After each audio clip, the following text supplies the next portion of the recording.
ప్రభువైన యేసుక్రీస్తునందు మీ అందరికీ శుభములు. హెబ్రీయులకు రాసిన పత్రిక 14వ అధ్యాయము 6వ అధ్యాయం 14వ వచనము. నిశ్చయముగా నిన్ను నేను ఆశీర్వదిస్తాను, నిశ్చయముగా నిన్ను విస్తరింపజేస్తాను అని అబ్రహాము దేవుడిని నమ్మెను, అది అతనికి నీతిగా ఎంచబడింది. అబ్రహాము 70 సంవత్సరాలు ఉండగా దేవుడు పిలిచాడు. పిలిచిన అబ్రహాముని రా అబ్రహాము అని పిలిచిన తన తండ్రితో చెప్పాడు, తానా నన్ను దేవుడు పిలుస్తున్నాడు. ఎవర్రా? దేవుడు నానా, దేవుడు పిలుస్తున్నాడు నానా, నేను వెళ్తాను. మరి ఏంట్రా నువ్వు ఇలా అంటున్నావు? నేనేమో ముసలి కాలం అయిపోయి చచ్చిపోయే కాలం వచ్చేసింది, నన్ను చూసుకోవేంటారు, ఎక్కడికో వెళ్ళిపోతాను అంటున్నావు. అవునా, నన్ను పిలుస్తున్నాడా, నేను వెళ్తాను అంటే సరే కొన్ని రోజులకి ఒక 6 నెలలకి సెట్ చేసేటండి. అబ్రహాము తన ప్రయాణాన్ని కొనసాగించాడు. తనతో పాటు లోతు కూడా వచ్చాడు, దాసదాసీలు వచ్చారు. ఎక్కడికి వెళ్తున్నారు తెలియదు, ఏ ఊరు వెళ్తున్నారు తెలియదు, ఎంత దూరం వెళ్తున్నారు వెళ్తున్నారు. కానీ ఎండకి నీళ్ళల్లో చాలా మంది దాసులు దాసీలు పిల్లలు నీరు లేక కొంతమంది చచ్చిపోయారు. అలా ఎడారిలో ఆ కొండలో వెళ్తుంటే ఆ యొక్క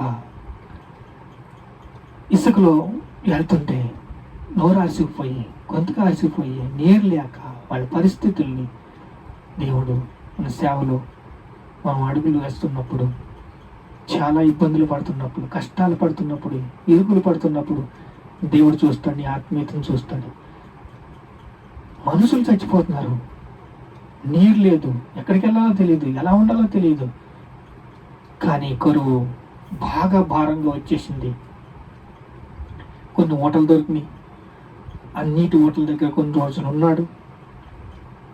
అలా ఉంటున్నప్పుడు దేవుడు తన స్వరంతో అబ్రహాంని తృప్తిపరుస్తున్నాడు. ఆ స్వరాన్ని ఆ పాలేళ్ళకి, ఆ యొక్క పాలేళ్ళకి అంటే మళ్ళీ ఏదో అనుకుంటారు, పాలేర్లకి అంటే ఆ దాసులకి దాసీలకి ఏం చేస్తున్నాడు? అది బోధిస్తున్నాడు. అబ్రహాము దేవుణ్ణి నమ్మెను, అది అతనికి నీతిగా ఎంచబడిను. అబ్రహాము వాగ్దానం చేయబడ్డాడు, నిశ్చయముగా నిన్ను విస్తరింపజేస్తాను, నిశ్చయముగా నిన్ను ఆశీర్వదిస్తానని తన తోడు అని ప్రమాణం చేశాడు. అబ్రహమా, నీకు నిశ్చయముగా నిన్ను ఆశీర్వదిస్తాను, అబ్రహమా నిశ్చయముగా నిన్ను విస్తరింపజేస్తాను, నా తోడు అని ఒట్టు పెట్టుకుని చాలా రోజులు ఆ ఫలం కోసం, ఆ వాగ్దాన ఫలం కోసం చాలా రోజులు ఎదురు చూసాడండి. కనీసం 70 సంవత్సరాలకు వెళ్ళినోడు 100 సంవత్సరాల దాకా పిల్లలు లేరు,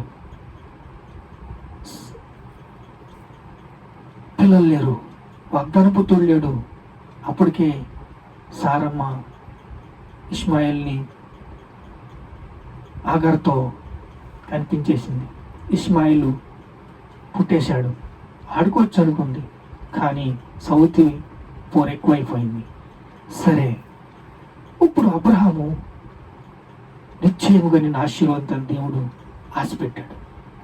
పైన ఆకాశం చూపిస్తున్నాడు, నక్షత్రాలు, కింద ఇసుక చూపిస్తున్నాడు, ఇసుక, ఇలా నిన్ను ఆశీర్వదిస్తానని చెప్తున్నాడు. కానీ దేవుడు ఒక ప్రణాళికతో ఉన్నాడు. అబ్రహాముకి ఎప్పుడు ఇవ్వాలో, ఎలాగివ్వాలో, ఏ రకంగా ఇవ్వాలో దేవుడికి తెలుసు. కానీ ఎత్తి పట్టుకోవాలని అబ్రహాం చూస్తున్నాడు. కానీ దేవుడు ఇద్దాం, తన కుమారుణ్ణి ఇచ్చేసిన దేవుడు మనకి సమస్తముని కూడా ఇస్తాడు. తన కుమారుణ్ణి ఇచ్చేసిన దేవుడు సిలువ మీద రక్తం కార్చి తన కుమారుణ్ణి ఇచ్చేసిన దేవుడు మనకి కూడా ఇస్తాడు. ఈరోజు మన పరిస్థితి ఏమిటి? ఇస్తాడు. ఆయన మీద దేవుడు వాక్యం నమ్మదగినది, దేవుడు నమ్మదగిన వాడు, ఆయన ఇస్తాడు. ఎంతమంది నమ్ముతున్నారు? ఏటీఎంలోకి వెళ్ళి ఏటీఎం పెట్టి డబ్బులు తీస్తారు, నమ్ముతున్నారు. కానీ దేవుడిని నమ్ముతున్నారా ఈరోజు? పాపాన్ని విడిచిపెట్టాలని నమ్ముతున్నారా ఈరోజు? మీ హృదయంలో పాపము మొలుకు, పాపం ఉందని, ఆ పాపాన్ని తీసేసుకోవాలని, ఆ పాపాన్ని మళ్ళా చేయకూడదని నమ్ముతున్నారా ఈరోజు? నమ్మండి. నమ్మకపోతే మీరు చాలా నష్టపోతారు. ఈ నీతిమంతుడు విశ్వాసమూలంగా జీవించును, అది అంతకంతగా పెరిగి దేవుని నీతి దాంట్లో పారుతుందంట. చూడండి, ప్రభు ఆత్మ నా మీద ఉన్నది, బీదులకు సువార్తమానం ప్రకటించుటకు యెహోవా నన్ను అభిషేకించును, చెరలోనున్న వారికి విడుదల, గుడ్డి వారికి చూపు పొందుటకు, నలిగిన వారికి విడిపించుటకును, ప్రభువా హితవస్త్రమును ప్రకటించుటకు యెహోవా నన్ను అభిషేకించును. బీదులకు సువార్త ప్రకటించమని అబ్రహాం ఈరోజు ఎంతమందికి ఆశీర్వాదంగా ఉన్నాడండి. హమాస్ ఉగ్రవాద సంస్థ ఓ పక్కన, ఇశ్రాయేల్ ప్రజలు, ఇప్పుడు కూడా అబ్రహాంది దందా నడుస్తుంది. ఎందుకు? అక్కడ యుద్ధం జరుగుతుంది, కానీ సువార్త ప్రపంచానికి ప్రకటించబడుతుంది. సువార్త ప్రకటించబడుతుంది అని నేను ఇందాక చెప్పాను. నిశ్చయంగా నేను ఆశీర్వదింతాను. తన తోడు అని ప్రమాణం చేసిన దేవుడు ఈరోజు అక్కడ ఇశ్రాయేల్ ప్రజలు యుద్ధం జరుగుతుంటే ప్రతి ఒక్క అన్యుడికి గుండెల్లో గుబులు. ఎవరంటే ఇశ్రాయేల్ అంటే. ఇశ్రాయేల్ అంటే ఏంటి? తన ఉనికిని ప్రతి ఛానల్ నుండి చూడండి, Israel Israel Israel Israel Israel Israel Israel Israel Israel Israel. ఒక అన్నదమ్ములు ఉన్నారంట, మీకు చెప్తాను ఉపమాన రీతిగా. సువార్త ప్రకటించాలనుకున్నారంట. సువార్త ప్రకటించాలనుకుని ఇద్దరు అన్నదమ్ములు దెబ్బలాడేసుకుంటున్నారంట, ఒకడి మీద ఒకడు. ఏమైందిరా అని 10 మంది వచ్చారు, అది 50 మంది అయ్యారు. చూడండి, దేవుడు నమ్ముకోమంటే నమ్ముకుంటలేదు, సత్యంగా జీవించమంటే జీవించట్లేదు అని వాడి మీద ఆడిని ఎలా జీవించమంటారండి?